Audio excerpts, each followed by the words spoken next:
Good evening, everybody, and welcome to A Bard Stories. Tonight's movie needs no introduction. The introduction says it all. In a hole in the ground, there lived a hobbit. The Hobbit. Written by John Ronald Reuel Tolkien, 1937, or as we affectionately know him as, J.R.R. Tolkien.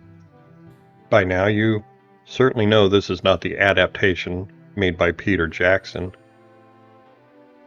And strangely, I can remember the night that this movie came out, November 27th, 1977. Don't need anybody to even look it up or tell me it was even on a Sunday. Thanksgiving, if you will, because we were all out on Thanksgiving break from school. I was 8 years old, sitting in front of our TV, shag carpet, probably a Lego landmine in it or two, watching our big whopping 32-inch TV. Back then that was something special. And we had 7 TV stations. See, we did not have cable back then. You actually had to turn your television set with a dial that was on it. That means you had to get off the couch.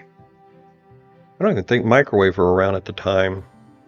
And I was 8, a third grader, and somewhat familiar with this as our teacher the year before read it to us. There's something about seeing it on film versus having it read to you that is, well, it's just better. And let's face it, this just followed the release of Star Wars. It's 1977, so our minds were already wandering galaxies and distant worlds. This show was released at the absolute perfect time, and now, 46 years later, I still find myself smiling from ear to ear as I'm doing the edits and cuts and writing for this script. It's just that good.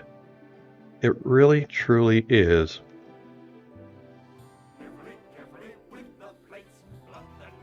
The soundtrack for the film, well, they were Tolkien's original songs. When Rankin was asked in an interview later on about the film, he stated that they would not put anything in it that was not original. Except for the title song for the movie. All of them were Tolkien's. You can find them in the book, in their writing. And here we are, my friends. J.R.R. Tolkien's animated adaptation of The Hobbit. I am certain by now many of you have seen Peter Jackson's The Hobbit. Some of you may have seen the Russian adaptation of it. And others may have seen some YouTube videos from fans. It's beloved work, and that is why so many people have done it. I would say to you, if you love it, then also watch, well, The Lord of the Rings animated. I will be doing a video on that later.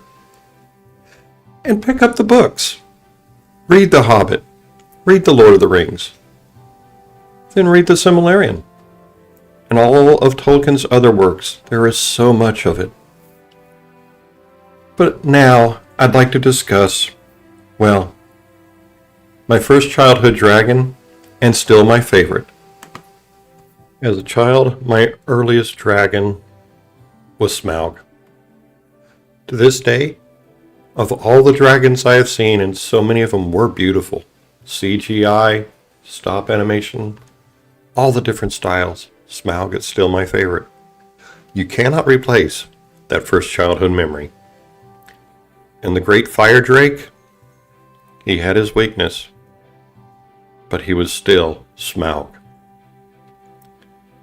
I just have to put him in here because I want people to stop and think, what was your first dragon? What was your first elf? Your first fantasy? Just stop and think about that for a minute. Pause the video. Do those childhood memories still make you happy today? And now, my friends, on to the review section. So as you can clearly see, it's a 91. You all know that I give 5s when you really can't compare it apples to apples. We get a lot of voice work here, and those are all done very well. So let's just discuss the 3 problems. The title score, not original, not Tolkien's, and even as a kid it was cheesy. It's even got worse as I've aged, so yeah, it's a 2. The visual effects animations. We know for a fact there was better visual effect in animation. Disney was doing great things. They didn't take advantage of what was available, and they did not make the characters look like they were described in the book. Those are fails. Fails that cannot be overlooked. And finally, the adaptation from source. Why am I giving it a 2 there? Because there's so much they did add. There's still so much they didn't add. Those of you that are fans of the books know exactly what I'm talking about. Those who've never read the book, I'm not going to spoil it for you. Go read the book. There's some wonderful things in there. So my final score is at 91. It's a 4 out of 5.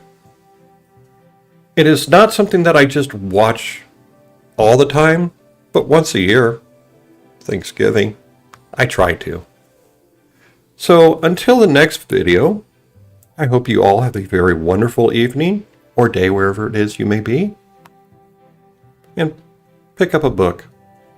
Sit down in your easy chair and, well, let the fantasy take you away. Let your memory guide you if you've seen it or read it before. Just have fun. Night all.